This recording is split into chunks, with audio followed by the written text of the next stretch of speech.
At this time, if everyone will rise, I want to ask Danny to say a prayer, and I'd like everyone to remember Sarge tonight. You know, of course, he had in the hospital Friday. They took him out, so I want everybody to remember Sarge tonight and pray that God will touch him and heal him. So, Danny, if you'll lead us in prayer. Most kind and gracious God in heaven, we thank you, Lord, for this day. We thank you for everything you've done for us. We ask you, Lord, that you bless each person here. Just give us the ability to make the right decision for our children, for our teachers, for our county, dear Lord. We thank you for all you've done for us. We ask that you touch Brother Sarge. Heal him in the name of Jesus Christ. We thank you for all you've done. We love and praise you. And these things we ask in Jesus' name. Amen. Amen. Director, if you'll lead us in the pledge. I pledge allegiance to the flag of the United States of America and to the republic for which it stands, one nation, under God, indivisible, with liberty and justice for all.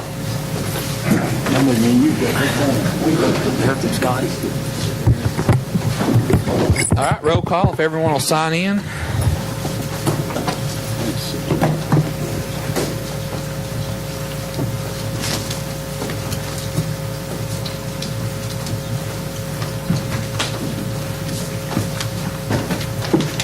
Madam Clerk, take the roll.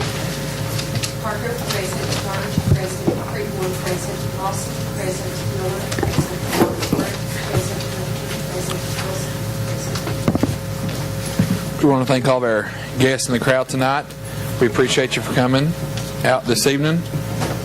Next up is the approval of the consent agenda. What's the pleasure of the board? So moved, Mr. Chairman. Motion by Vice Chair Creekmore. Is there a second? Second by Mr. Ork. Any discussion?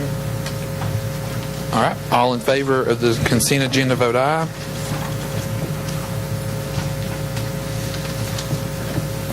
Anyone wish to change their vote? Madam Clerk, reveal the vote. Parker, yes. Sarge, yes. Creekmore, yes. Lawson, yes. Miller, yes. Ford, yes. Yes. Wilson, yes. Thank you. Next up, approval of the regular agenda. You'll see some addendums. Consider approving a $2,000 donation for volleyball uniforms at LaFault Middle School. Consider the amendment to Campbell County Board of Education Policy 6.403, subsection 1, dealing with head lice on second reading. Consider amendment to the Campbell County Board of Education Policy 6.200 on attendance, second reading. And consider amending school board policy establishing the calculation procedure for the salaries of central office supervisors. What's the pleasure of the board? Motion by Mr. Ork. Is there a second? Second. Second by Mr. Wilson. Any discussion? Ready to vote? All in favor vote aye. All opposed vote no.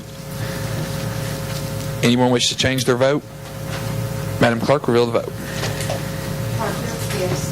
Sarge, yes. Creekmore, yes. Lawson, yes. Miller, yes. Ford, yes. Yes. Wilson, yes. Sarge, yes. Thank you. Few comments, just a few comments. Again, everyone remember Sarge as he gets back on the mend.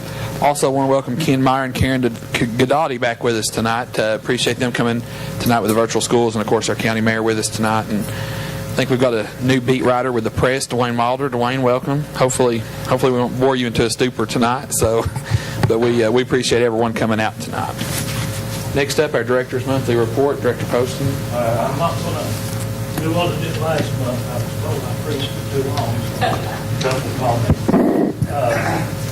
Had a State Department meeting today. In the year 2014-15, we have to have a plan on teacher compensation or a merit plan in place, or at least a recommendation from our board for such a plan. So I'm going to ask the chairman maybe consider out next month getting a committee of teachers to look at salaries and compensation plans. It has to be posted for 15. Recommend that you get some grants, business people, some teacher union people, representative board members, and also some of the central office staff to look at that. And this is being recommended to all the systems throughout the state.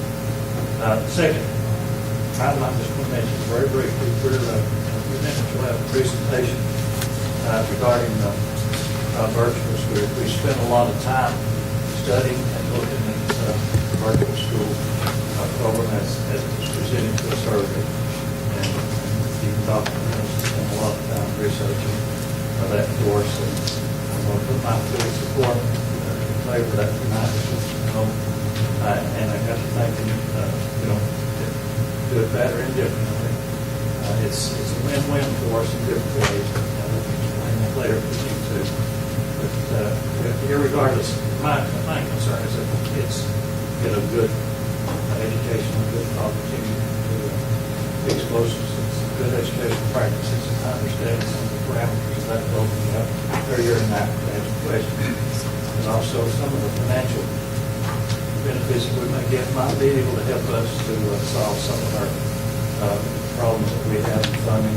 Like resource officers, adding teachers, different things. May be able to anchor some of those needs. So I'd like to consider that. That's all. Thank you. Recognize Jeff Marlowe, Director of Finance. Mr. Marlowe. Thank you, Mr. Chairman. Beginning with the monthly financial reports for Human Service. General Purpose School Fund, the first fund in review.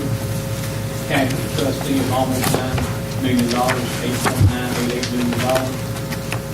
Over a couple of pages, we'll see revenue reduction at 89.2% of realization. Received $35.1 million, $39.3 million estimate. Next page over, appropriation utilization, 74.8%. So about 15.5 points is good through the end of April. So you guys know we have a lot of good people to pay out in the month of May. It's already happened in real time. You'll see those reports next month. The Federal Profit School Fund, cash trustee is $544,000 approximately. That's $40,000 above our $500,000 revenue fund cash flow.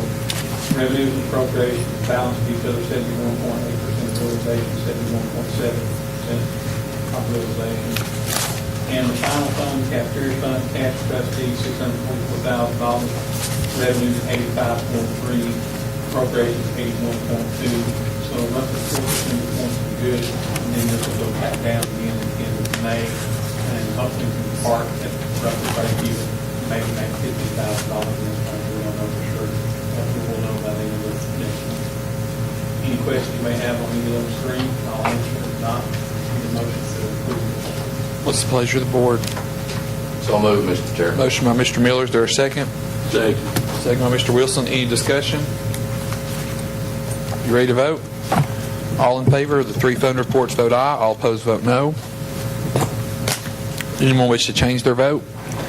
Madam Clerk, reveal the vote.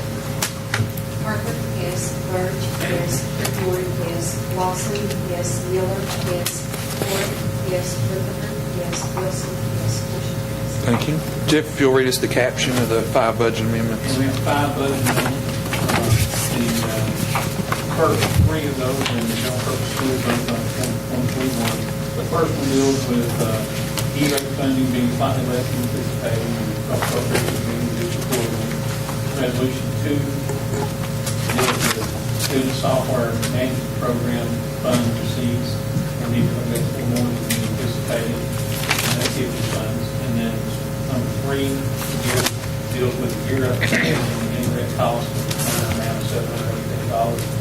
And then resolution 4 is in 142 Federal Profit School Fund, and it's realignment within the Purple Top program tied to the budget and the 21st classroom program. And then the final one is in food service, where the overall food service revenues are less than budget, appropriations being reduced.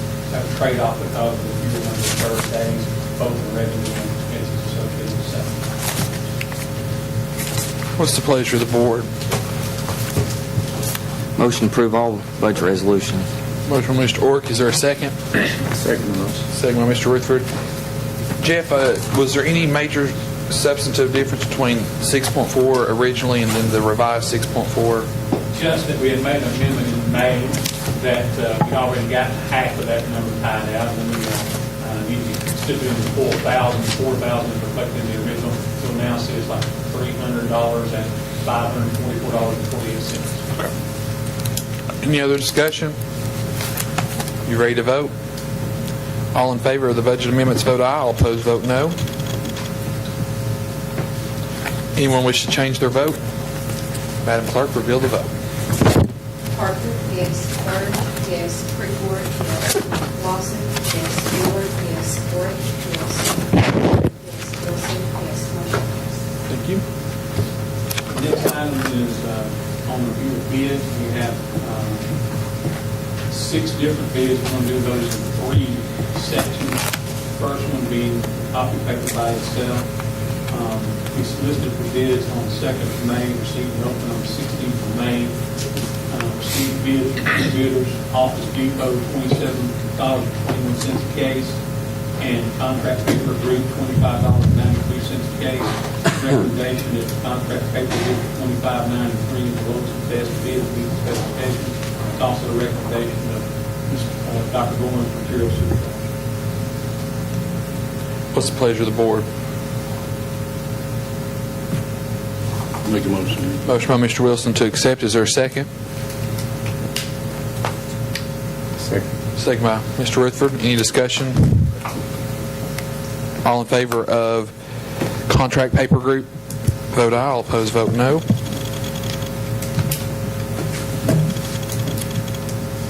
Anyone wish to change their vote? Madam Clerk, announce the vote. Yes. Bird, yes. Freeborn, yes. Lawson, yes. Miller, yes. Gordon, yes. Yes. Wilson, yes. Motion passed. Next bid item is the review of the commercial schools proposal.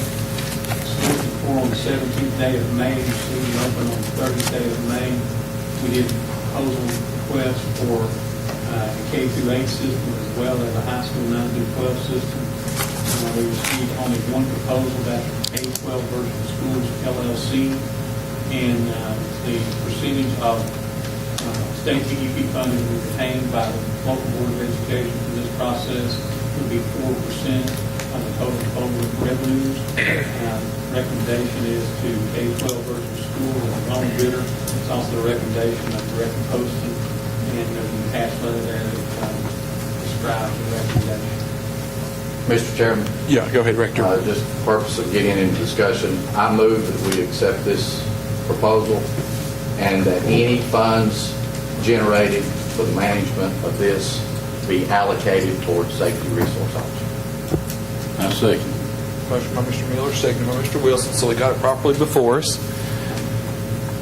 Any more discussion? Go Yes, ahead, I'd like Rector. to. Could I have you all to come up, because I have a few concerns about the program that I'd like to hear. I don't know. One thing that and I've studied this a little bit, and you can get pros and cons from one end of the gamut to the other. The one thing that concerns me the most, and I've seen that there are some systems that are trying to do better at this, is for the elementary kids, a blended environment. Could you express to us if you have any plans or if you have any programs that are coming into play that we don't know about, that you didn't tell us the other night, that actually allows these kindergartners, first graders, second graders, that can be blended in with interaction of the kids in the brick and mortar schools, so that, you know, if they're always behind a computer at home, I've seen studies where they say that's a negative part of that. So do you all have any plans to have any kind of programs with our system, you know, like for our kids here? I'm not worried about the ones out of the county, but could you just address that concern? Sure, that's a great question, and I may give you more detail than you want, so please cut me off at any point. So with a lot of the partners that we work with across the U.S., we do end up offering blended opportunities for a large number of reasons. We've got one in Chicago where 2 days a week for 3 hours each day, the elementary students that you're referring to come on campus and receive direct instruction. And then we have programs in Agora is my language, in Pennsylvania and in California, where we do 2 day a week, what we call community days. And that's just a terminology that's used in that community, where they come face to face for 3 to 4 hours a week, in a day for 2 days a week, to where they're doing math or they're doing science in a face-to-face environment. And so we do have some blended opportunities that occur, and they usually either occur because there's an academic need among the student population, or it's because the partner that we're working with, the district that we're working with, wants to bring it on campus, that they encourage their local students to take some online courses along with the online school. So there's those options. And then we also do other, what we consider socialization events, because we're concerned about that as well. So on average, 1 to 2 times a month, you will have what we call outings across the state or within a local community, where we'll go to the zoo, local museums, a library, different events where we're bringing age-specific students together with teachers and other adults to, at the museum, we may want to coordinate what's going on at the museum with the science lessons that the fifth graders are doing that week. So we're very deliberate about we call them social events, but they're really educational events tied to the learnings that are going on. Okay, an accelerated student, say a junior, that's not a part of your program, but would like to be able to get more classes to, like more foreign languages. Absolutely. Can they have the opportunity to do that? Absolutely, and that's part of the partnership that we have with the districts that we work with, is offering online courses to their high school students, either because they're accelerated or maybe they want to take a physics course that you have 2 students in your county that want to take that course. And we could offer that course because we have a larger breadth of students across the state, or use resources in other states to bring that course to bear. I guess I'll have to ask this, my final question, Mr. Poston. Are we going to have anybody here that's going to be looking at this, keeping up with this? Or, The principal. Conversation this afternoon, that's part of their requirement. If we are awarded the bid to operate with this county, we would put an office here in this county, and we would even seek out space adjacent, close to the administrative office or the school building, because we want that close connection, not only for the partnership, but there is an oversight. When we need to be working hand in hand with you guys, we need to be providing reports at the discretion of this board to you, so that you hear and understand and answer any questions that you have about the operation of the school. So there would be an administrative office located here. One more final thing. I did have one more question. The like your other night final I one. asked the question about the kid that came forward that didn't have a computer. Yes. You all said we will provide that. And of course, I think there's some guidelines about you'll have to get internet to the house, and all that Right. business. That's not going to be a long, drawn-out process. In other words, if this kid wants to get online quick, you're not going to take months before you get to that person and put him into your program, are you? We would do our best not to. I mean, I'm going to tell you, I have worked with some really rural states where we've had some significant connectivity issues. And we have, I think we discussed this last month, a 2-week to 4-week plan that we can work with families in an offline environment, where we ship them enough materials, enough offline worksheets, and a template for what they need to be working on and how to get it back to the teacher for a 2 to 4 week period. We've worked with the local telephone companies to get the dial-up connections if that's what's needed. So it depends on how rural the family is. I don't want to lie to you, it may be 45 days. But we work pretty diligently to help them get the service in their home. Jeff, what does the 4% really mean as far as in dollars? Yeah. Supposedly, it's in the cash flow analysis, it costs an estimate of 1,500 kids in the K through 8, and 1,288 kids in the 9 through 12 would produce $412,000 To the school system. to the school system. The math I had done initially for their cash flow analysis, I just took the state BDP, Which is $8,000. and multiplied it by, I guess, 4,000 kids, and the amount that the state here would be about $109 per kid. So I came up to 2,000 times 190 would be $380,000. So I know the math's close, and they sent a very detailed worksheet that talks about the income stream and all the related expenses. It's laid out well. So I think that you guys essentially look to attain somewhere between probably the bottom end, 250, top end, 450, and the $1,500 for 1,500 students cap that's associated with K through 8 presently. I think after you get through 1 year, if it goes well, you test out well, that perhaps that cap gets removed in the second year or in the third year, so it's even raised the bar going in the subsequent. Tell us how those numbers compare to Union County's numbers. Can you share that with us about their revenue? I do not know. I do the program, the academics, the curriculum. I don't do a lot with the finance piece, so I don't have that information for you. Do you know? No, I don't either, I'm sorry. Okay. That's all I got. Is it a 1,500 cap per school at the Yes. current time? So 3,000 for the Yes, cap? that was legislation that was just put in place this past year, 1,500 per school. However, as the gentleman just alluded to, if you meet adequate performance measures, which would be the middle range performance measures, the cap is removed entirely, and so there'd be no limit at that point. If I have an accelerated student that wants to take a weighted class, and he's or she is the only person that wants to take that class, do they still get to take it, or do they have to be so many kids want to take that class? And we had this discussion a little bit the last time we were here. There's some factors that come into play. If the online virtual school is not offering that course, let's say it's Mandarin Chinese, just to pick one, and we don't have any in the Campbell County online school offering that, but I have a Mandarin Chinese teacher that is Tennessee certified that teaches in multiple states because she carries multiple credentials, and she's got room in her classroom. We could easily plug her into that. My first priority and my commitment to the board is any teacher that's going to work with any student in the state of Tennessee is going to be Tennessee certified. So I'm going to look at the course that that student needs, ensure that we have a Tennessee certified teacher that can take on that student, and that there's room in her classroom. And typically the classroom is the last issue because it's not that big of an issue. How many kids can be in a classroom? So in Tennessee, we would meet the same student-teacher ratios that you do in the brick and mortars. Donnie, how many students did we lose, if any, to Union County's version? It's 30. Once we start this, does those students come back in the air system? What Do we they would do stay in- is we would reach out to them on behalf of the school district and inform them about this option.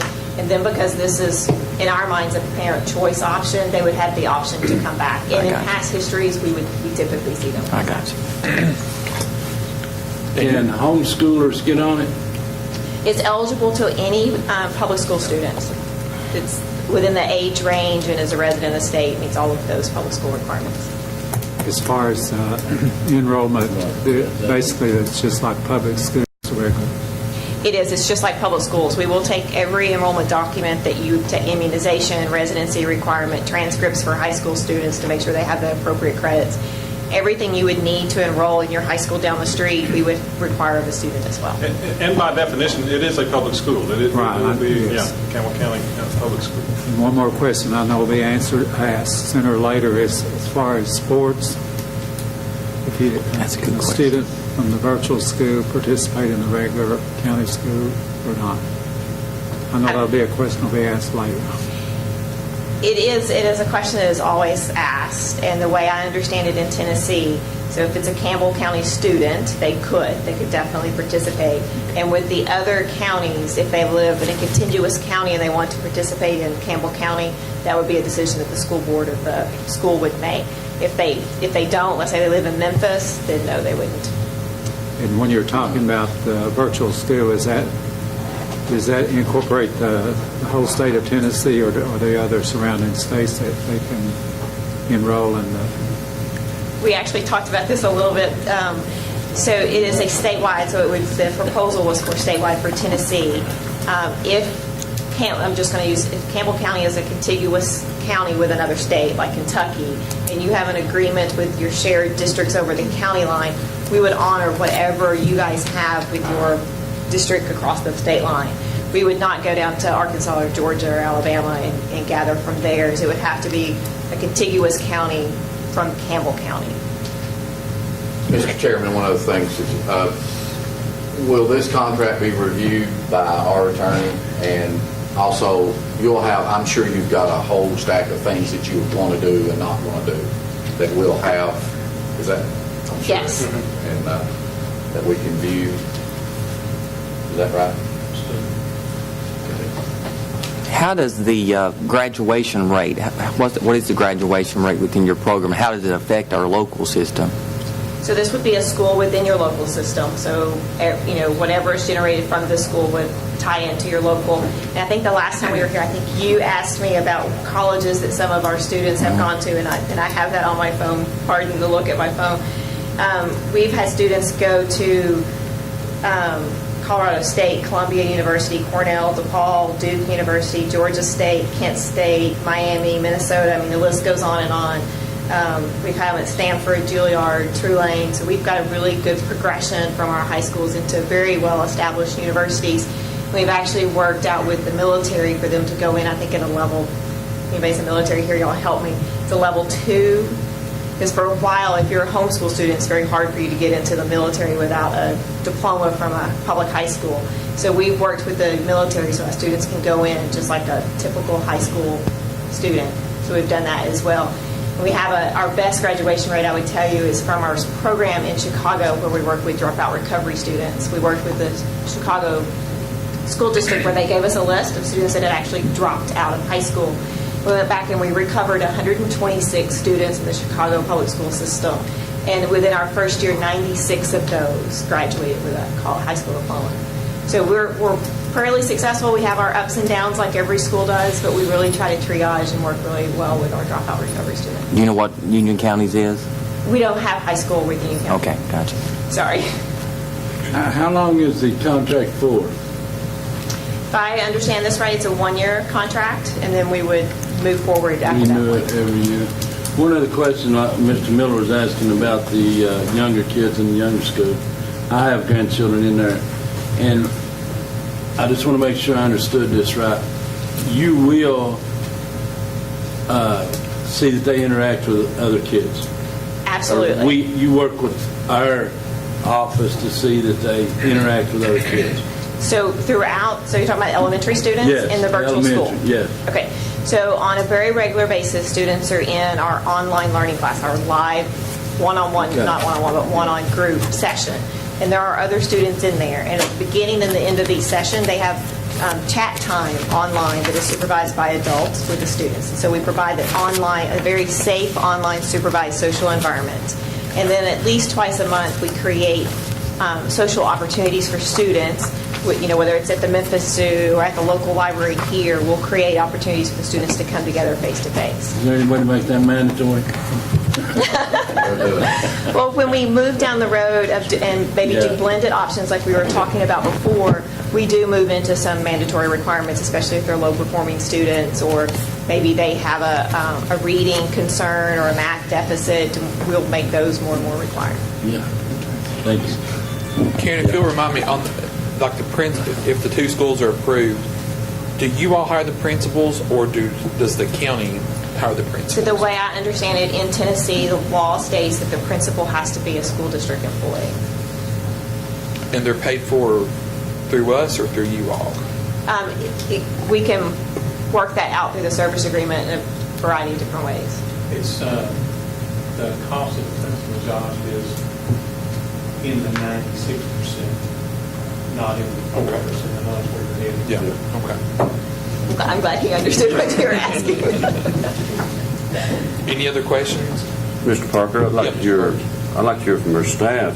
If any of them's got a question, I'd like to hear your input on it. If you all, I know Eunice has got one.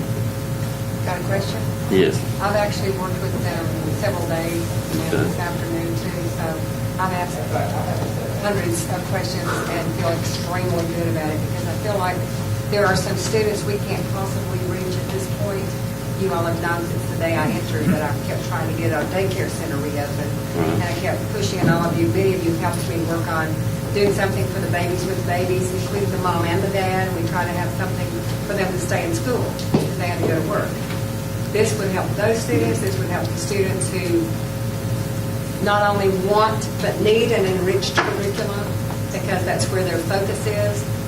We could see some of our really bright students become game programmers, graphic designers that are not going that far right now. It's not that they don't have some open opportunities to articulate. It's that they're not having the avenue presented. We have some parents who can't transport. Both parents are working different shifts. They can't pick up. They don't need to transport. They have a self-driven student who can get this done. We have so many students that, I mean, the number of students that we could help is, the advantages are almost endless, but the languages, we have some that really need and want to learn German whose parents have brought home a relative for them from a country, and they need to learn to better understand them. We have some advanced, not just sciences, but some advanced other technologies that need to be had that we will not be able to offer without this. Cultural literacy is really big in this program, and we can't quite do that. We have a wonderful group of people that we work closely with. That's our Campbell County Culture Coalition. We work extremely closely with our Anti-Drug Coalition, and I know Mr. Lawson would be tickled to death to know that we could be able to look at possibly salvaging some of those students that get so ADHD early and then they get so disengaged that they don't drop out, they stop out. And in their stop out, they miss so many days that Nancy has to deal with them, and they become truants, and they cost so much time and money, and then they enter the drug scene, and then they enter the court system, and then they are a father to the rest of our garages for the rest of our lives. So those students could be salvaged. They could be productive employees. I see our graduation rate really picking up. I see our retention rate really picking up. When those pick up, your academic achievement picks up. The AMAOs are more readily met. And you and I know how I appreciate it. I mean, I really don't think anybody should waste a moment of God's time, because there's always 10 more things that we could be doing, and they're fun. We learn, and it becomes an absolute golden opportunity. I absolutely see nothing except win-win in this. And when Mr. Poston asked me to make these contacts, I thank you, because I've learned a lot. Personally, most of you know my grandson had to try this year because he is autistic. He has a failure to thrive. At age 10, he is smaller in the body than my 6-year-old grandson, his brother. They have the same waistline. He has taller legs. He is the size of maybe a 6-year-old, maybe. He comes up to below the elbows on the children his age. Children his age don't like that, therefore they become bullies. So we're teaching bullies without meaning to. That helps to curtail the good kids from becoming bad kids, and it gives a child like him an opportunity to use his brilliance. He's very brilliant, and but he has to be motivated. And when he gets saddened by someone either touching when they're not supposed to, and then he flails and goes into a humming gear or something, and Tammy's seen it right in her own office. It's not controllable. You have to, but we who work with that know how to control that. Just lean over, whisper a couple things, and they're fine again. But you can't calm them down. Teachers haven't had that kind of training. So there are issues like this, and it became very personal for me. This is my 45th year of total devotion to public education, even though part of it's been in Christian academies and all worldwide. I never ever would have dreamed that I would be saying to a group of board members that I think this is the way for now, not for tomorrow, but for today, to salvage so many opportunities for every child. Our mission says that. We will do that. Every child to have the best opportunity to develop their maximum potential, whatever that is. And I just see that as an absolute must. And I pray that you do too. Thank you for letting me say that. Thank you, Mr. Rogers. Question. In the realm of if we have a bricks and mortar classroom that let's just say personal finance, we have a class that we need to offer high school students, and we do not have a teacher, or we cannot afford one, or we can't work that out within our school days. If we were to go through the virtual school, how would we, if we had a class of 25, how would we handle that? So again, I'd go first to make sure we had a teacher that was certified to serve that. And then we would work with the superintendent and your staff on identifying the students and enrolling them, because I'm making the assumption they would still be a full-time enrolled Campbell County student going to all their other brick and mortar classes, and they would just be taking this one class online. And that's something that we work with you guys on making those slots available. I always I hesitate a little bit when I answer these questions because I don't want to ever give the impression that the whole catalog is wide open, because it always comes down to having a teacher that's certified to serve that. But if there's a teacher that's certified to serve it and we have room on her roster to be able to serve those students, that's something that we work through, and we do an enrollment process that they go through and enroll, and they're served up the class on the online environment. They can do it here on campus if you have a computer lab. Let's say personal finance would have been their 6th period, but there's no teacher for it. But they're in 6th period, they can go to the computer lab, or there's an agreement between the student and the school district that's all work that they do at home, and they're starting reported out. There's certain due dates to be able to bring back and show that they've made progress. So we can do a combined managing of it, to where there's somebody on campus that manages some of the homework assignments to verify for you guys that the work is being done, or it can completely be done by the teacher that's working online, and they can submit all their work to the teacher that's online. So there's a variety of ways that we can work how that process works. Again, whether or not they have time here on campus to go to a computer lab, or whether or not they need to be working from home. I don't know if I completely answered your question, but... Yes, we just have some students that need opportunities to maybe physics, pre-calculus, calculus, or something. And if we can do that blended type learning, that would be great. Yeah. And it's usually not a personal finance. I'm usually asked about AP classes or foreign language more than personal finance. Karen, will the AP classes you all offer, will they be weighted the same as AP classes are at our other high schools, the GPA? They will be. I mean, the weighting is a decision of the local school district. Our AP classes are fully accredited by the College Board, so they all have the accreditation letter, and you can actually go onto the College Board website and look them up yourself. But we can provide those letters for your documents, and then if the board puts that weighting with them, you determine the weighting. Because that's something we'll need to do on the front end instead of playing cleanup. Any more discussion? Dale, you have any comments? No, we looked at it in Anderson County, and I think that it is a win-win type opportunity for you guys. That's good enough for me. I have one more question. Like, I know at times you have a parent to call you, and they want to know if they can homeschool their child. To me, sometimes they're shy, sometimes they're scared. You know, they wouldn't have to go through no special instructions or things, but they could go ahead and be admitted to the virtual schools. You know, it's interesting that you say that. I managed our school in Arkansas for several years, and we had a young elementary student that was a lot of her teachers that she had been in with the brick and mortar for kindergarten first, and I think through 2nd grade, thought she was almost nonverbal. Right. And it wasn't that she was nonverbal. She was just painfully shy. And we got her over. It took us about a year and a half. Then we started with just instant messaging, some one-on-one tutoring, and the synchronous session allowed her to just type answers, back and forth to the teacher. And the teacher started putting up videos so she could start seeing the face. And eventually, she started answering the telephone and having dialogue with the teacher and showing up at outings. I mean, it was a long process. This was not an overnight success. But it was a painfully shy student for whatever reason. But it was a learning environment that gave her back some personal security. And we do, to Dr. Reynolds' comment, we are very successful, I believe, with students that have autism, Asperger's, and Tourette's especially, because we do give them what they feel is a very safe environment. And we were talking earlier, if those students are drilling on math that day, you need to let them go. You need to let them do math. If they do 12 lessons of math that day and nothing else, that's what they need to be doing. And then tomorrow you worry about language arts, and the next day you worry about science.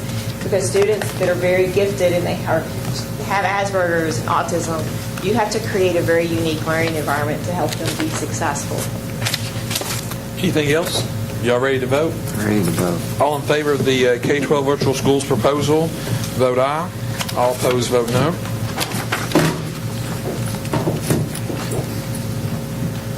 Anyone wish to change their vote?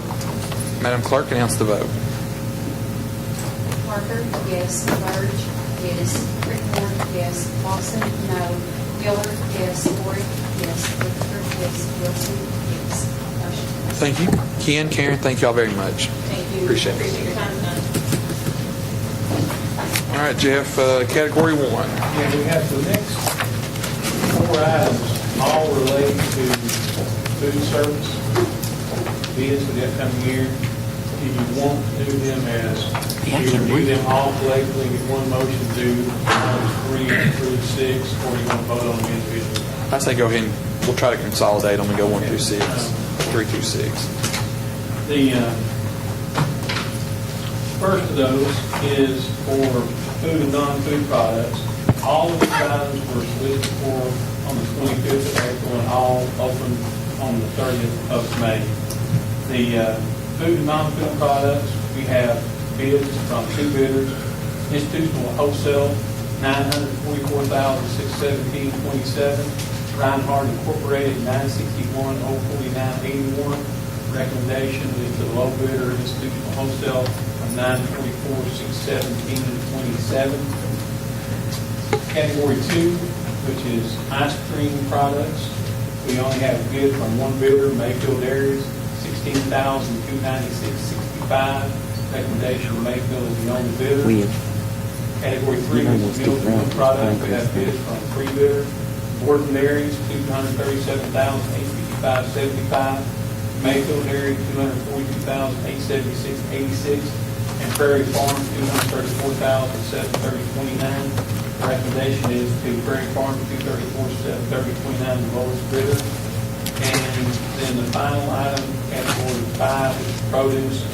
We have 1 bidder only, Reinhardt Incorporated, $17,531.33. Recommendation is Reinhardt as the only bidder.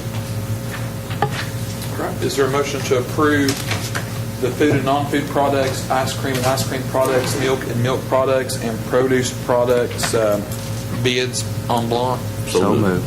Motion by Mr. Burge, second by Mr. Ork. Any discussion? You ready to vote? All in favor vote aye. All opposed vote no.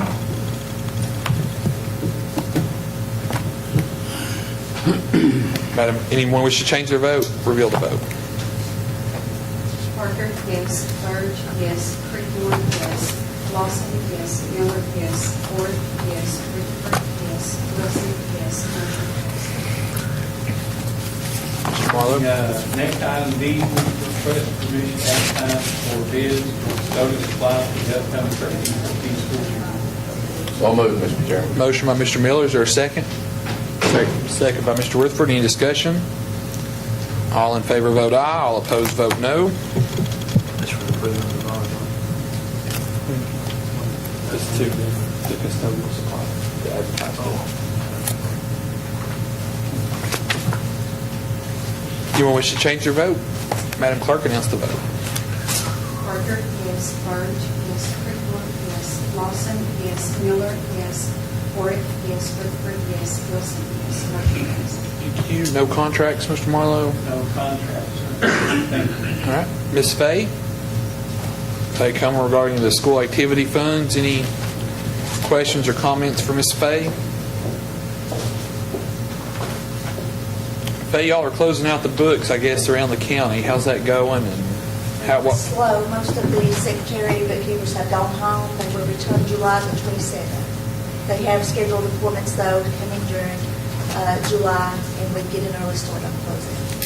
Fay, do y'all do a yearly orientation with the bookkeepers? Or? Yes, we started this last year. Okay. Yes. No problems on the horizon? Okay. All right. Anything? All right. Thank you, Fay. All right. Items for action. Item A, consider approving proposed meal price adjustments for the 2013-2014 school year. Just line up with, is this your recommendation too, Donnie? Yes. And Vicky's? I make that motion to approve it. Motion by Mr. Ork. Is there a second? Second. Second by Mr. Miller. Vicki, I have a problem here with raising these prices, so talk to me. Why are we having to do this? Mr. Chairman, board members, I understand your problem, because when I come to you with, we have a problem with meal charges, and then why do we have to increase? About 3 years ago, USDA started a regulation called the Paid Lunch Equity, and they are regulating what systems charge for meal prices now based on what we are receiving from free students. So for the last 2 years, we've kind of slid through that, and I've mentioned this to y'all before, that there would come a time that USDA will say, okay, y'all had a couple of years to kind of look over this and kind of accept it, and we're going to start enforcing it now. Well, we are at that point. And so in order to meet that requirement from USDA, we will have to look at that meal price increase. What are the consequences of not doing it? We don't have anything in writing that says what that is yet. I don't know if Dale The has. consequences are they'll pull. The reimbursement. money. Yeah, if you don't get any I reimbursement. think they had that opportunity too.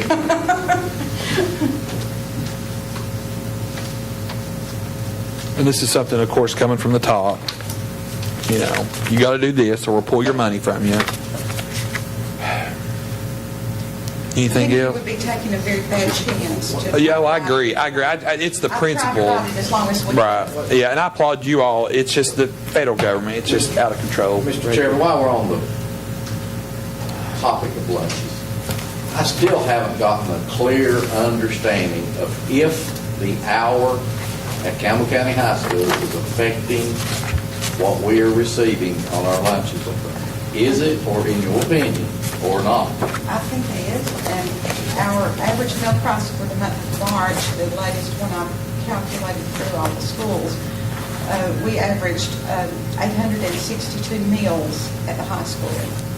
We had more than that. Now, it hasn't affected, nothing has affected breakfast too much this year. It's about the same, or it's decreased a little at the high school. But I think lunch has been affected. We are trying to look, if we remain with this 1 hour, we're trying to look at putting a mobile kiosk in another station. You know, we have set up one station in a room that is in question now, car marshal rigs. So we're looking at what has to be done there. So, you know, we have a nice state-of-the-art kitchen, and here we are trying to figure out how to get the kids through faster. I do think it has affected it by 80 to 100 meals a day. A day? That's something that's a little more serious than what I think. Yeah. Mr. Chairman, Jeff. Vicki, have you ever done any calculations of the number of students, I guess we call it average daily attendance, that would be there, and divided those numbers by 60 minutes, find out how many kids would have to be served per minute?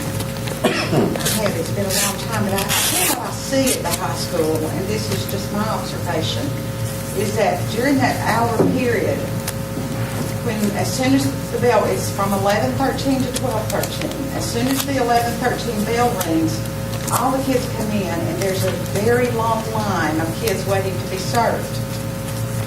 And if that could be spread out, even to 2 30-minute periods some way, or, you know, if you could get some of the kids to waiting to come, because what I see, at 10 till 12, we've served all those kids. It's not a problem with us serving them.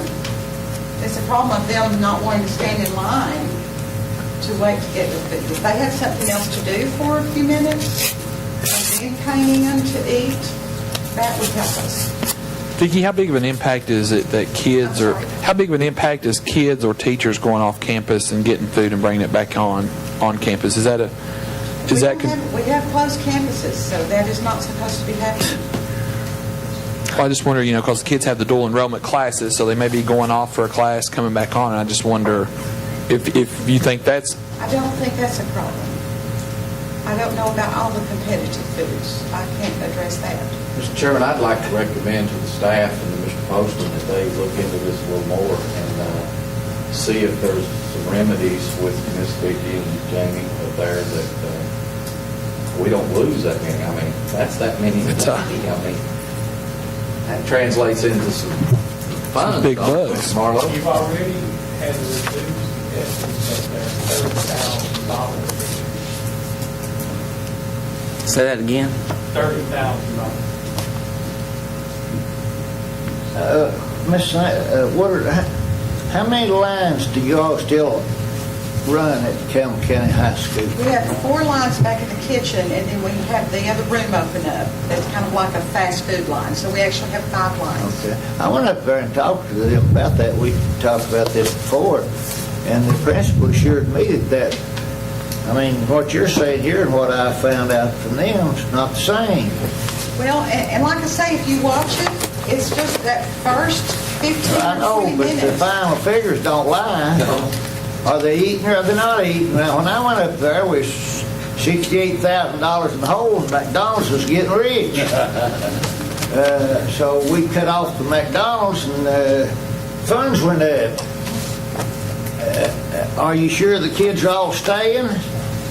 Well, you wouldn't know. The person up there would. Big Tony would know, I guess. And I don't want to get into a lot of it. I went after we had this discussion before. They used to say they wouldn't eat because we didn't offer them any hot dogs and all this. We started offering pizza and hot dogs. We just don't offer them everything they can go downtown and buy at a lot cheaper price. We have very good quality food at the high school. I will say that. We have good And you're stuff. saying there's about 70 to 80 less kids eating. How much has their enrollment overall gone down up there? Not that much. I can get you all more figures on things if you... Well, that's what I don't think we ought to make a decision here without talking to the people at the high school. They run the school. The cafeteria shouldn't dictate the schedule for the high school. That's just a service we offer. That's exactly right. I don't think, what I'm interested in is passing math and science and making grades and passing the ACT. If they want to serve them a biscuit, why serve them a biscuit? But I'd like to see the school, they're the ones who work this out. You know, we'll provide you what you need to look at. So just, you know, if you want me to talk with the principal up there and get some more information. Well, I'd like to hear what Miss Wheeler has to say about it. Okay. Back to the paid lunch equity, you know, I will tell you this, and Mr. Cantrell probably knows a lot about this. I have talked with Anderson County, and they are recommended the same price increase we are. They have basically done what we have.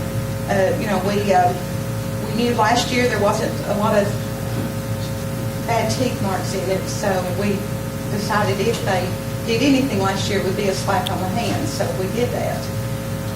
Because I know you have several children in school, it's very difficult to pay for meals.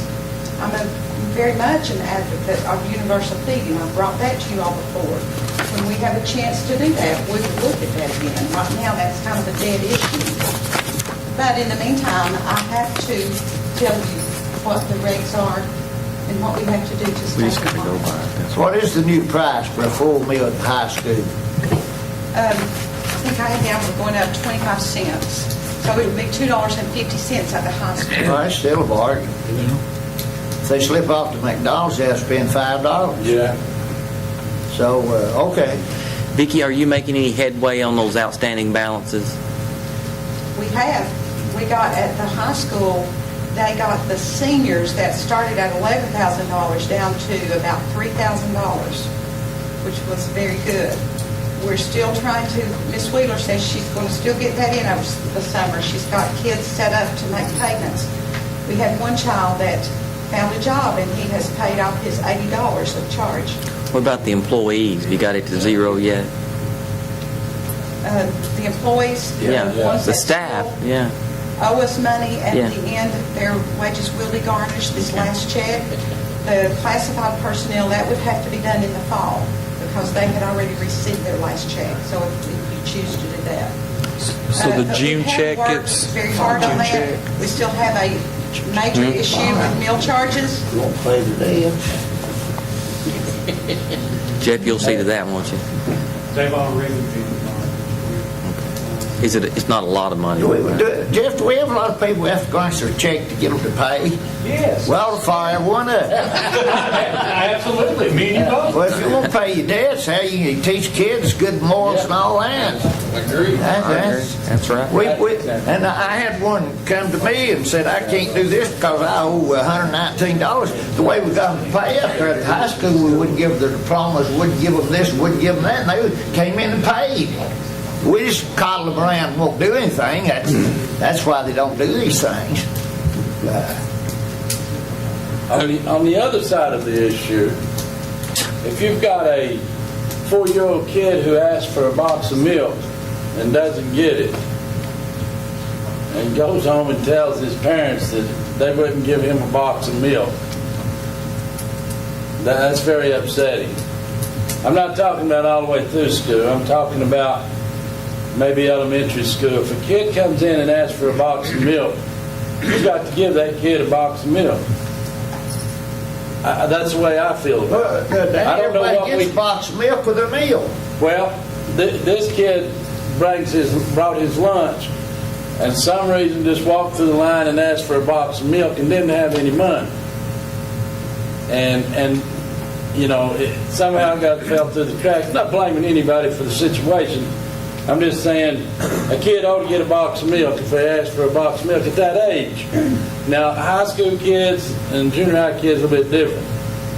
Now, Parent all thought about that and they see his meal with him. Well, Mr. Chairman, Yes, Vicki. I would like to, just to make sure the board understands where we are right now at this point in time.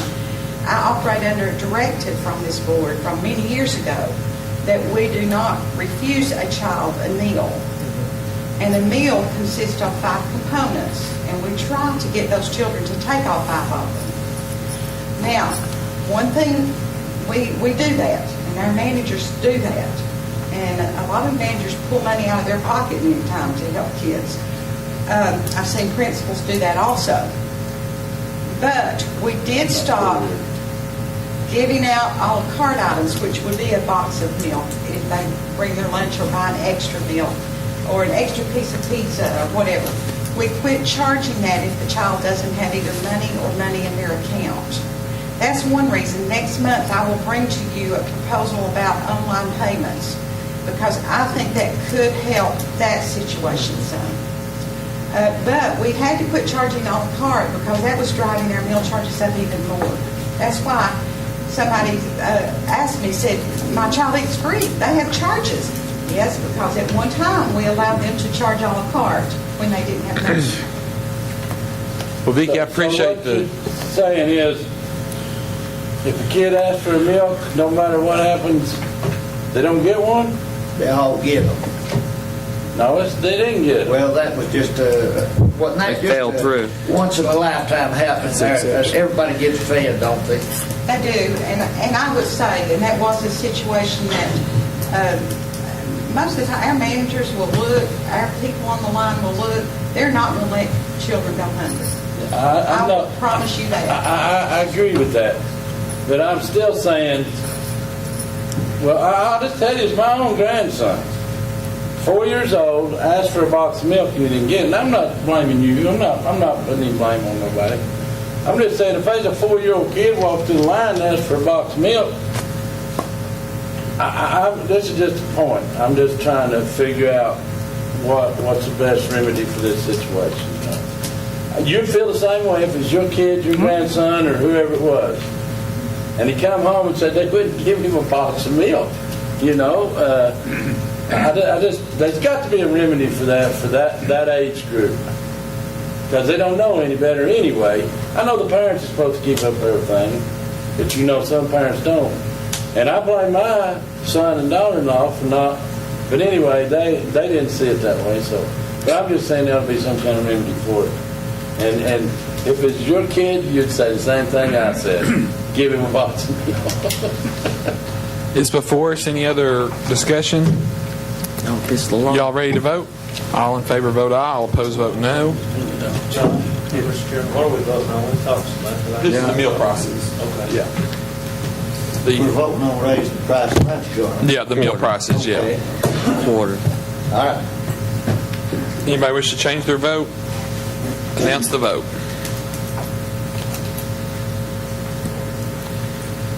Parker, yes. Burge, yes. Creekmore, no. Lawson, yes. Miller, yes.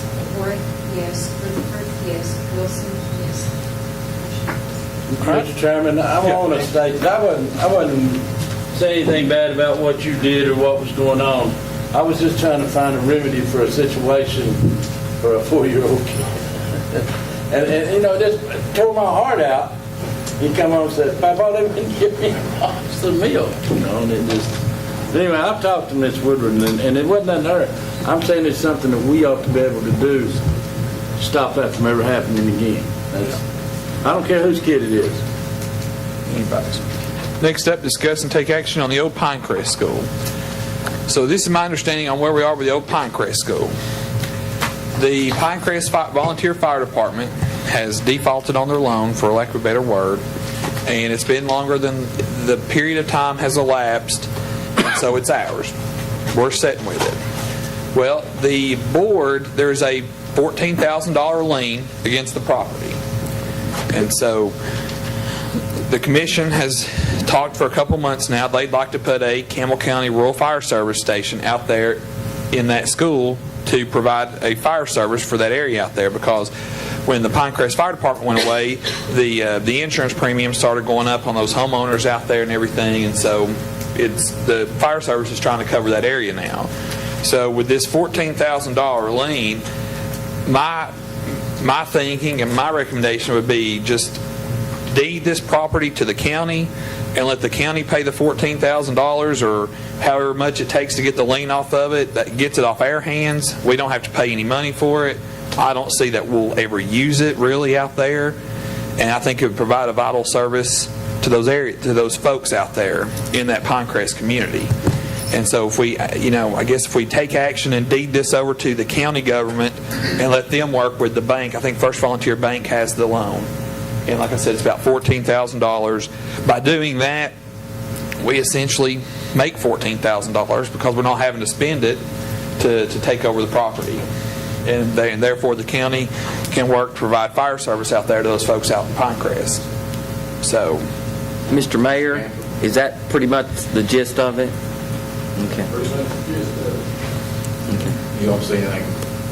You have to get the agreement from your county commission to accept it. You can't just deed it over to them unless they take any action that they'll accept it from you. Right. So what I would probably say is extend this as an offer to the county government if that's what you want to do. Let them vote then to receive it, and then your county attorney can do quick claim deeds to do the transaction. Mayor, can we get this on the agenda? Can we get it on there for Monday night? Okay. Just answer, how'd they get a lien on it if it's in their name? The Board of Education in '89, is that right? Signed the loan with the Volunteer Fire Department to buy equipment out there. Okay. That makes more sense. Sure did. So we're on the note. We're on the note. And it took us a year to figure that out. I know about that. And actually, So is there a motion to offer this property to the county government to make that offer to them? Second by Mr. Wilson. Dale, are we good there? Okay. Any other discussion on this matter? You ready to vote? All in favor vote aye. All opposed vote no. Anyone wish to change their vote? Call the vote. Parker, yes. Burge, yes. Creekmore, yes. Lawson, yes. Miller, yes. Wood, yes. Rutherford, yes. Wilson, yes. All right. Next up, discuss and take action on the 2013-14 school year budget. I placed this on the agenda after consulting with the finance department. The thinking was we'd have a budget instrument in front of us tonight, not take action tonight, but we'd have the instrument in front of us, and then we will recess tonight to the 27th at 5:30 to have our year-end meeting that we have to move our money around and hopefully because we'll recess tonight, and then we would take action that night. So we'd have 2 weeks. But Jeff, where are we with the instrument? We hope to have it completed by the end of the week so that we can get it out to you guys first of next week. We usually feel closed in 2 weeks between now and the third. So if we could have the instrument by the 17th, sent to each of the board members, and then that gives the board 2 weeks to look at the document, meet with the director. I think the director was going to meet each board member one by one and go over it. That was my impression. And ask questions of it, and then we'll have the discussion at the 27th meeting at our closeout, and then we'll take whatever action there. So, yeah, and that way we'll have about 2 full weeks to have it ourselves before we even take action. We'll be able to look it over and everything. Tony, does that give you plenty enough time? I hope. And in them 2 weeks, we'll meet with you. You're going to give the board a little raise, aren't you? Yeah, that's what I was asking earlier. So that's why that's on there. It was on there procedurally so that we could take it up at the 27th meeting at a recess meeting. So we'll Mike, what day was that, 27th, on it? It's on a Thursday night. Thursday? I believe we go at 5:30. Is that right, Jeff? Correct. And the county court will go after us. I'll be on the cruise. I won't be here.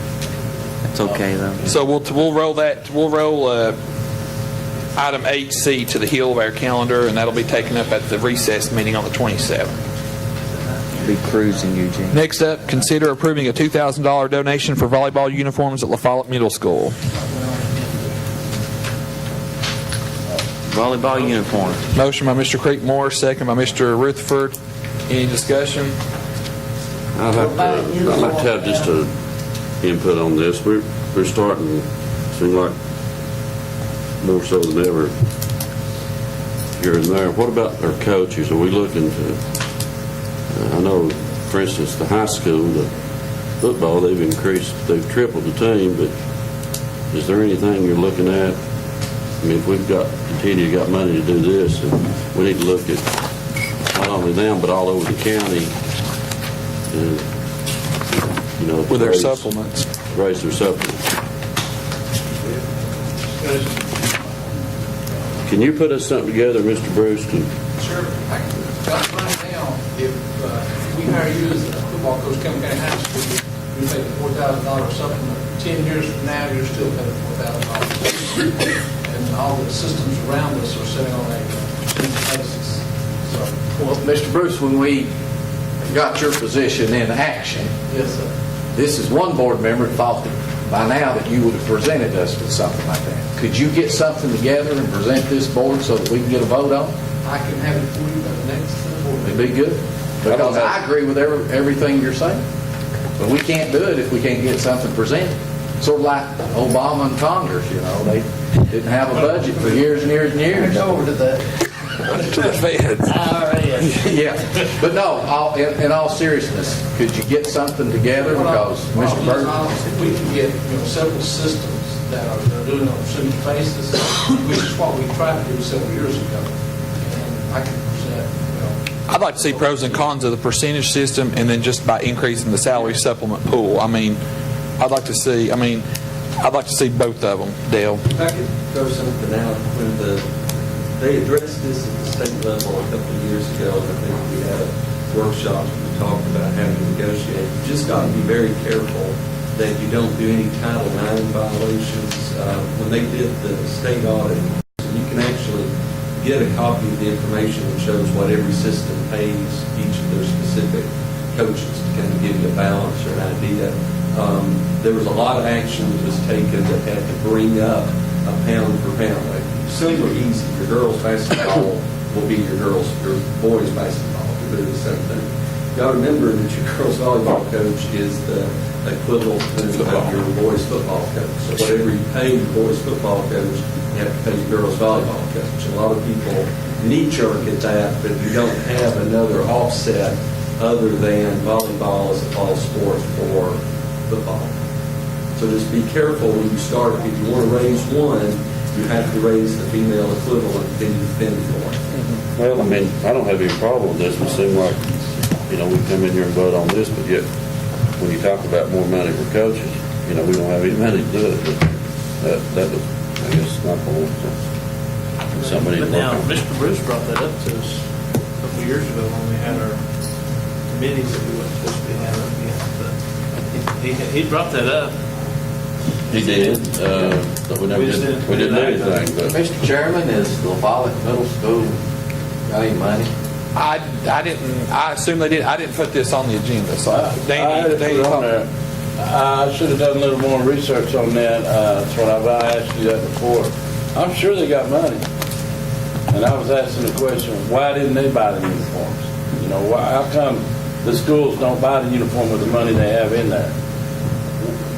I don't know exactly yet. I'm learning what all they spend that money on. What's that money for? To me, it's for things like that. Now, I don't know. I'm learning.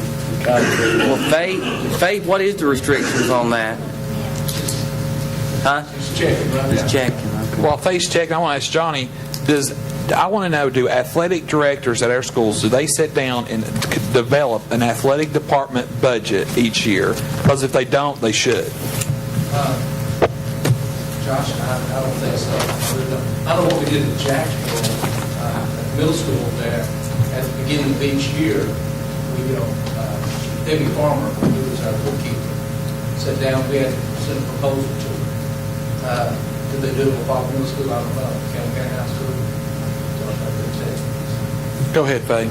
Follett Middle School has $54.52 in bonds. There you go, man. That took care of that problem. The athletic, overall athletic at Follett Middle School is $15,866.02. Okay. But Mr. Wilson, some of that's football, some is basketball, and if it was raised for football, we didn't spend for football. Oh, it had to be spent for football. Yes. Well, how do they High get? school, the way we get our athletic budgets is, we take the last 3 years, what their revenues were, their expenditures, and try to estimate, go on the estimation. Well, how do we raise money for the volleyball out of this? I mean, At Campbell County High School, the coach has fundraisers. That's so not- they have to go out and beg people for money. They don't have to go out. Yeah, that's the only two revenue sports that you get any money out of that'll support itself is football and basketball. Yeah. And then you take all the money away from those programs to fund the baseball, soccer, fishing poles, and all that Band. stuff. And I'm not for adding all these extras on because we don't have state championships in football and basketball, and they don't make a lot of money. And a lot of people throughout the community thinks that they're just getting rich up there. They'll go see a pretty good crowd. Well, we've improved that a little bit. Used to, you go to a ball game, they'd have 3,000 kids there. I mean, people there. 1,500 of them got in free. We let every teacher and their grandmas and their families and all the board members and all the county officials and everybody else got in free. And a man would walk in and say, "Boy, what a crowd." Well, we wasn't making any money. Everybody's free. Now, I know y'all are like to I agree. hear me get started on these things, but sports is not a money-making project. The football and basketball funds the whole thing, and it's a real struggle to get by, and that's why they have these fundraisers to do what we're talking about. And it's not very pleasant that that's what has to happen. Right, okay, I got you. So that's the answer. They have to have their... The equipment and everything is just skyrocketed on us too. Therefore, you look at, say, football brings in $40,000. Well, they might spend $35 or more than that just to replace equipment. The official cost as well. Yeah, hey, listen, the officials make good money. All right, we've got a motion and a second on How this. much it take to suit up one player in football? You got to go practice equipment plus game I equipment. know. We used to have that figured out. The helmet costs about $300. It costs about $1,000 to suit up one player, doesn't it? That would be practice equipment and game equipment. Okay, so that's where the money goes. Motion is Don't last very long, second. does it? Any more discussion? But still, we wouldn't want to put kids out there without putting uniforms on them. I mean, I don't know the answer, so we're saying that they need... Okay, let me ask you this before we get any further. Now, the school has more funds than just athletic funds, doesn't it? Yeah, but you can't use it. Oh, it can't be used for anything. Has to be on the Okay. general populace of the school system. I'm trying real hard. You're going to give me off question, Mr. Chairman. All right. We're ready to vote. All in favor, vote aye. All opposed, vote no. This is on the donation. Uniform? Yeah, $2,000 for uniforms. Anybody wish to change their vote? Madam Clerk, announce the vote. Parker, yes. Bird, yes. Creekmore, yes. Lawson, no. Miller, yes. Ford, yes. Clifford, yes. Wilson, yes. Consider amendment to Board of Education Policy 6.403, subsection 1, regarding head lice, second reading. So moved, Mr. Chair. Motion by Mr. Miller, is there a second? Second by Mr. Creekmore. Any further discussion? You ready to vote? Yeah. All in favor, vote aye. Hang on. All in favor, vote aye. All opposed, vote no. And this is on second reading, so this will become policy. We need that. You need to get rid of headlines. I'm going to click it again. Oh, I didn't vote? You like that headline? Anybody wish to change their vote? Madam Clerk, announce the vote. I'm going to decide on Parker, this. yes. Bird, yes. Creekmore, yes. Lawson, yes. Miller, yes. Ford, yes. Clifford, yes. Wilson, yes. Motion carries. Consider amendment to Board of Education Policy 6.200 regarding attendance on second reading. So moved, Mr. Chair. Motion by Mr. Miller. Second by Mr. Wilson. Any discussion? You ready to vote? All in favor, vote aye. All opposed, vote no. Mike. Anyone wish to change their vote? Madam Clerk, announce the vote. Parker, yes. Bird, yes. Creekmore, yes. Lawson, yes. Miller, yes. Ford, yes. Clifford, yes. Wilson, yes. Motion carries. Consider amending school board policy establishing the calculation procedure for the salaries of central office supervisors. Mr. Post. This was on here, because presently if the person has the cost of coming into on the administrative positions at the high school, or already being paid high, and that it was going to cost our budget this year an additional $50,000.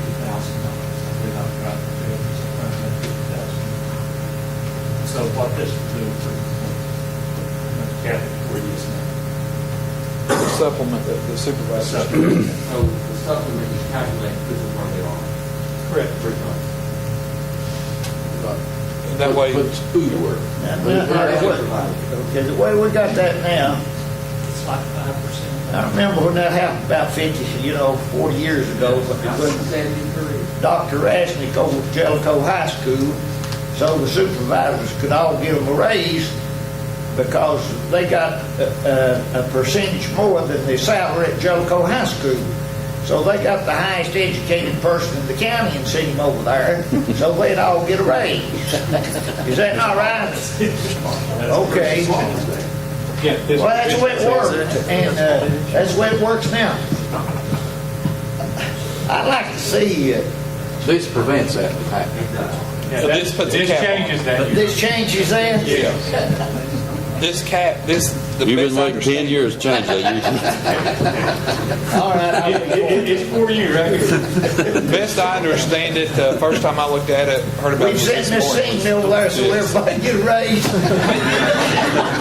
Yeah, the supplement's $30,750. So, and that's the ceiling. What would have happened, Eugene? So this is enough money to get uniforms. This is enough money to get uniforms out of it. Motion by Mr. Ork to approve this. Is there a second? Second. Second by Mr. Wilson. Any more discussion? You ready to vote? All in favor, vote aye. All opposed, vote no.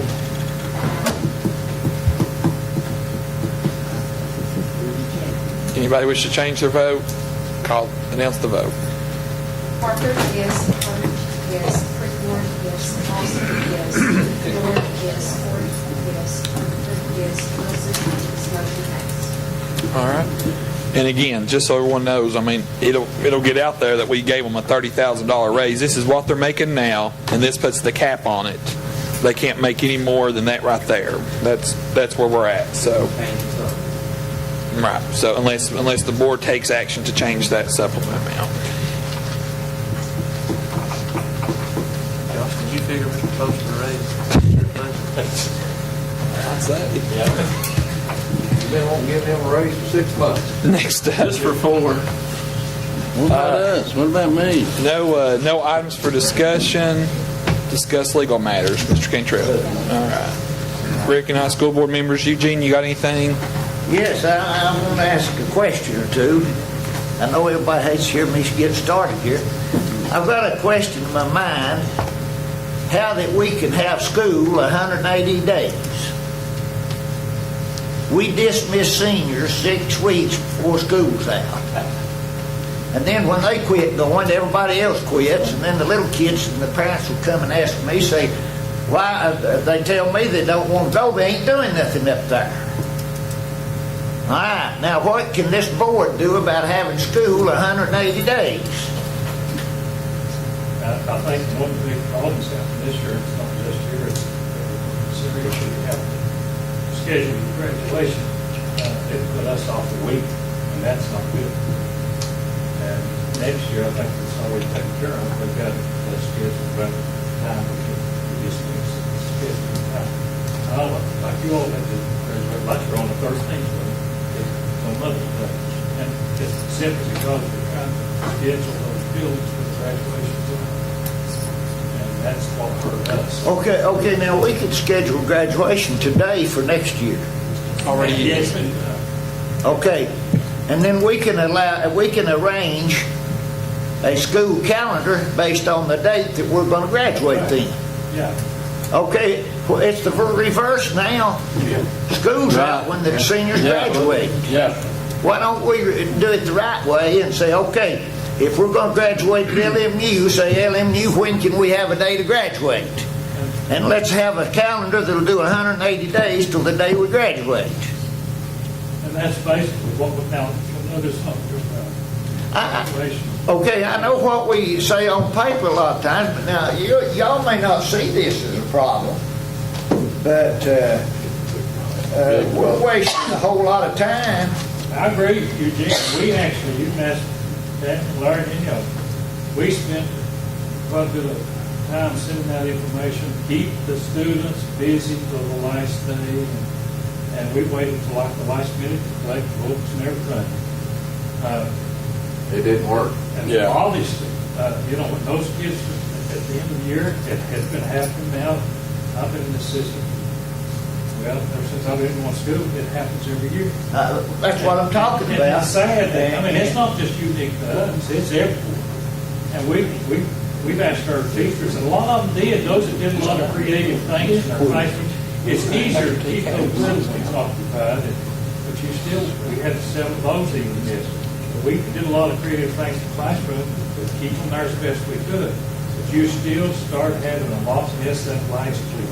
Well, K through 5, I don't believe we have a real problem except if they have older brothers and sisters. And when their older brother and sister quits going to school, then they decide, okay, if they don't have to go, I'm not going to. Right. And you can see that. Okay, I know I talked to a teacher in Claiborne County a few years back, and they put in a policy that 6 through 12, you had to give a semester test at the end of the school year, and if you weren't there to take it, you flunked the course. And you had to go to the last day and take the test, and if you didn't, you made an F. Okay? Why can't we put in a restriction similar to that? Well, I'm for that. What do y'all do down there? We have the same problem Eugene's talking about. Post and bowling kind of pushes us to the end of the thing, and after TCAPs are done, I don't think my daughter did. That's what happened here. I had a 4.0 student's mother tell me a week and a half before graduation, why am I up here texting her mother, we're doing nothing. And then I had another parent grab me last weekend and said that her son needed 1 credit to graduate, and they told her that he could not graduate. So she goes up there and meets with the leadership and says, we're not driving all the way to LMU if he can't graduate. And they said, no, he has to go to summer school to get that extra credit. So they was okay with that. And they said he has to come back Monday. He can't just attend summer school. He comes back Monday. They give him a fast track of 2 or 3 hours work and hand him his diploma the next morning. And now he's not even going to summer school.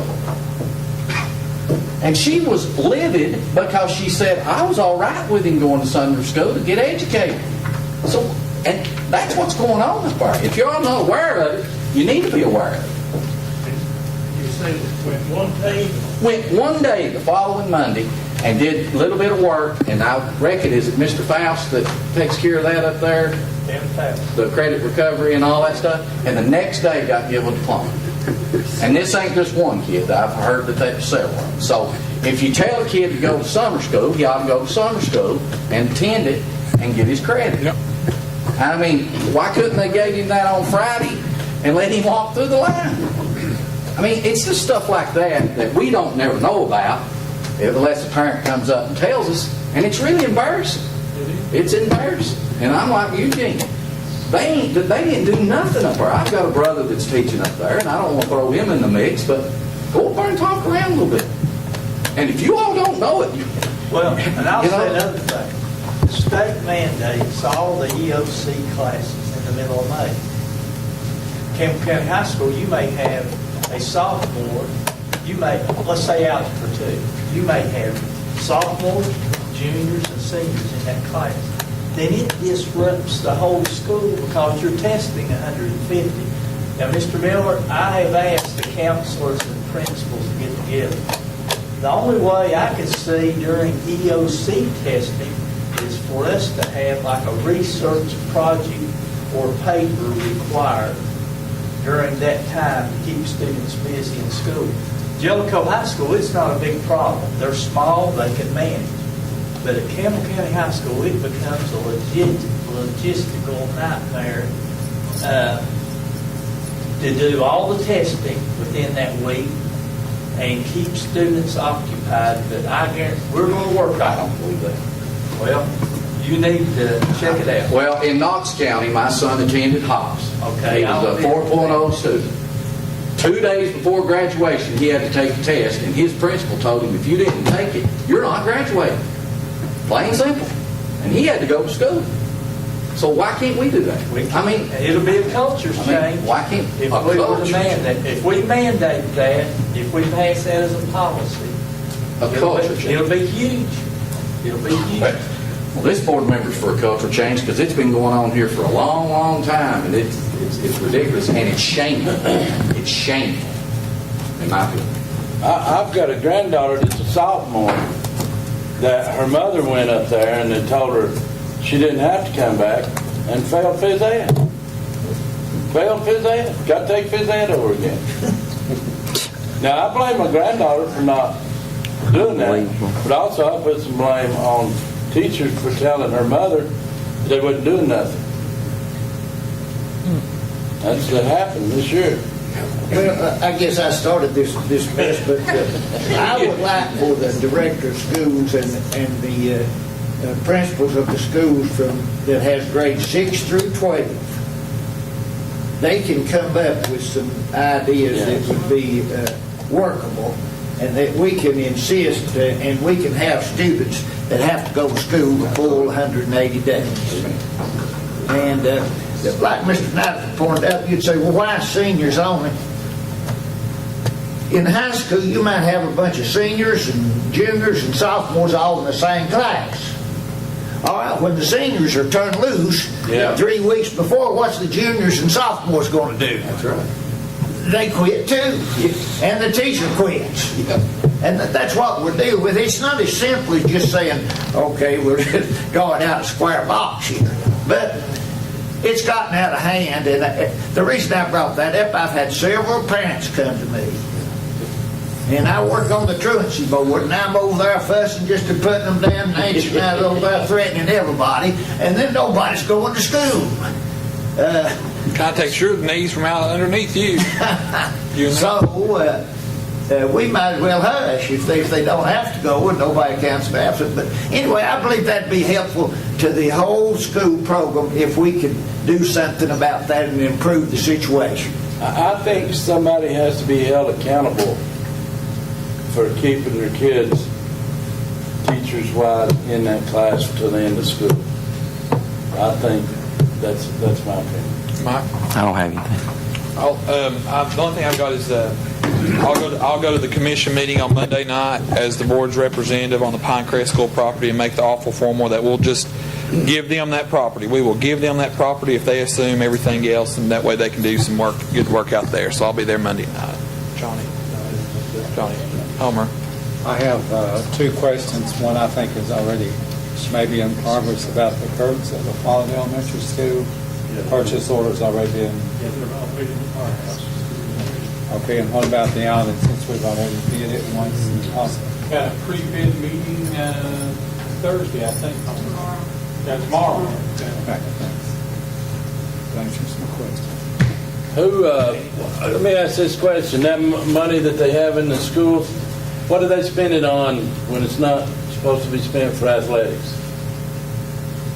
What do they use that money for? For the student populace taken as a whole is the language in the law. Got to benefit the entire. Got to benefit the entire Okay. student populace. So it's got to fix something, improve something. A telephone they get paid for. Sure. Okay. Okay. All right. So if they've got $10,000 sitting there in that, That was only, that $50,000 they was talking about was only in the athletic restricted Yeah. accounts.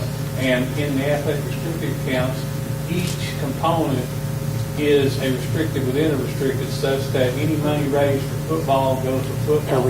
Any money raised for basketball goes to basketball. You can't divert money from the purpose for which it was raised to another purpose, and you can't take the general activity money, which is outside the restricted account, and use it for anything beyond the benefit of the entire school population. So volleyball with $54 in it means they got $54, and there ain't no way for them to get more than $54 other than to raise money specifically for volleyball. okay, well now did not Campbell County High School use some concession money from a football game to give to basketball? Got to ask Faith, I don't know. During football, the band boosters and football Band boosters boosters. give the concession. Okay. During basketball, we had 9 athletic groups that participated in running the concessions at the end of the season after all bills were paid. That profit was divided between those 9 groups. I Okay. think the profit last year was $700-something per group. Our volleyball team participated, golf, tennis, our minor sports. Okay. Yes. All right, thank you. Okay, I understand. Okay, thank you, Danny. Rector, anything else? All right, can I have a motion to recess until Thursday night, June 27th at 5:30? Motion by Mr. Lawson, second by Mr. Lawson. We are recessed until... From the Pioneer Post Office to the Oswego Road, and they want to install a solar-powered caution light at 297 and Elk Fork Road and at 297 and Oswego Road. They'll put up other guardrails and other traffic signs as well. I know you have to have a motion. I'm going to go ahead and make the motion to do this. I need to ask a good question. Okay, we've got a motion. Do I hear a second? Bobby White seconds the motion. We'll go ahead. That's a state highway, Right. and I'm not trying to kick it, Right. by no means, but why are they wanting us to pay for it, Mayor? They just want us to maintain it. Maintain it. They're going to install all of it. And I asked Richard, and he contacted TDOT, Nathan Vatter, and they said they had been using these solar caution lights for about 5 years and had never had any problem with them as far as maintenance costs. And the only concern he had was that if somebody shot it out or tried to steal it. But it's still on state property highway. That's what's got me blown. I'm sorry. Right. I mean,